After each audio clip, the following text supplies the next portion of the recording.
All right, today we're going to do something a little ambitious. We're going to build a digital brain completely from scratch.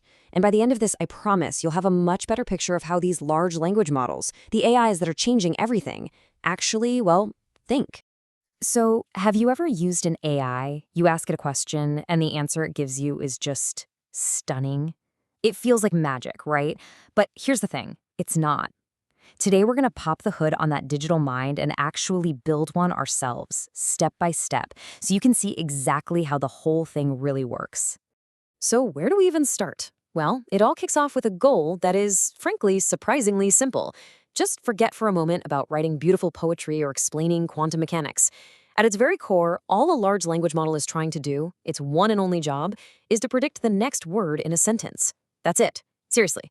But when you do that one simple thing at a ridiculous scale, with billions and billions of data points, something truly incredible starts to happen. Okay, so part one. Every building project needs raw materials, right? For our digital brain, that material is basically all of human language. But we have a big problem. Computers don't speak English or Spanish or Japanese. They speak math. So our very first job is to translate our words into the only language they understand, numbers. This whole translation process has a name. It's called tokenization. The easiest way to think about it is like you're cooking a meal. You can't just toss a whole carrot in the pot. You have to chop it up into smaller, more manageable pieces first. Tokenization does the exact same thing for language. It breaks our sentences down into these little pieces called tokens, and then it gives every single token its own unique number.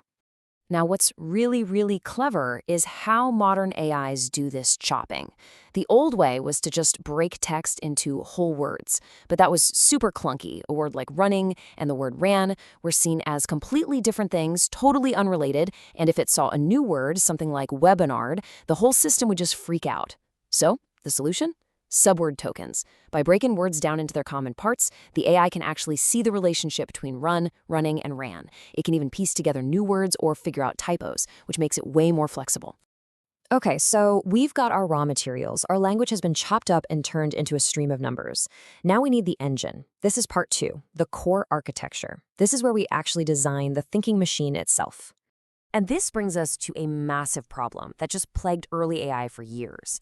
I want you to imagine reading a really long, complicated paragraph, but by the time you get to the last sentence, you've completely forgotten how it started. That's exactly what it was like for older models. They had just awful short-term memory, which made understanding context pretty much impossible. The big breakthrough, the solution to this memory problem, is this brilliant idea called self-attention. You can think of it like giving our AI a superpower. It's like a magical highlighter.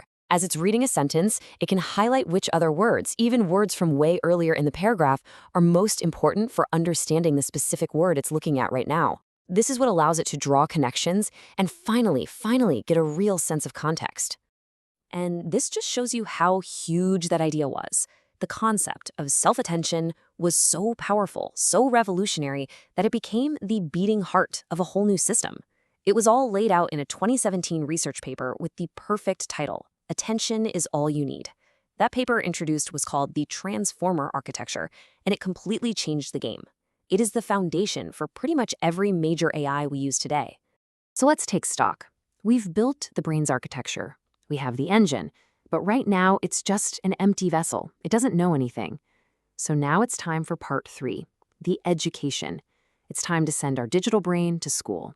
Now, this education happens on a scale that is just hard to wrap your head around. A model like GPT-3 has 175 billion parameters. You can think of each of these parameters as a tiny little knob that controls the strength of the connection between two ideas.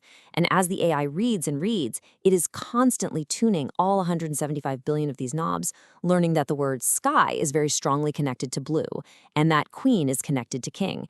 And it's doing all of this just to get better at its one core job, predicting the next word. This whole education process really happens in two main phases. First up, there's pre-training. This is basically like giving the AI a library card to the entire internet and just letting it read, well, everything. It just soaks up grammar, facts, common sense, and even how we reason about things. After all that, then comes fine-tuning. And this is more like specialized job training. We give it very specific, high-quality examples to teach it how to be a helpful assistant that can actually follow our instructions. Okay, so this brings us to a really crucial point. After all that pre-training, our model knows a ton about the world, but it has no idea what we humans actually want. It doesn't know what we think is helpful or polite or safe. It's kind of like a brilliant student who's read every book in the library but has zero social skills. This final step is all about teaching the AI our values. So, how do we teach it something as fuzzy as our preferences?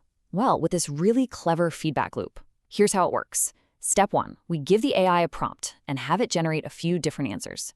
Step 2, and this is the key part, a human looks at those answers and just ranks them from best to worst. We don't have to write the perfect answer, we just have to show it what we like better. Then, in step 3, all that ranking data is used to train a second separate AI, a reward model, whose only job is to get really good at predicting how a human would rank any given answer. And finally, in step 4, we use that AI judge to coach our main model, updating it to generate the kinds of answers that would get a high score from the judge. This whole four-step dance has a name. It's called Reinforcement Learning from Human Feedback, or RLHF for short. It's an incredibly powerful technique that lets us steer the AI's behavior and align it with what we actually want. This is the secret sauce that turns a raw, super knowledgeable text predictor into a reliable and helpful AI assistant that we can actually work with. All right, let's step back for a second and look at what we've built. We started with literally nothing, just an idea, and now we've assembled a complete digital brain. So let's put it all together.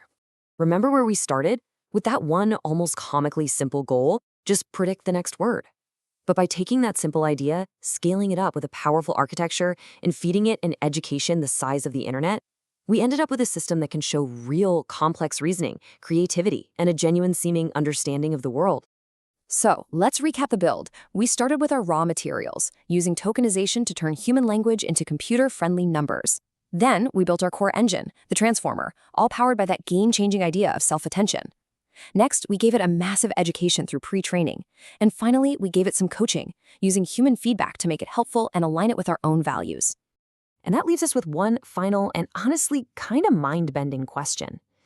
See, one of the most wild things about these models is that as they get bigger, they start to develop what are called emergent capabilities, skills they were never ever explicitly taught.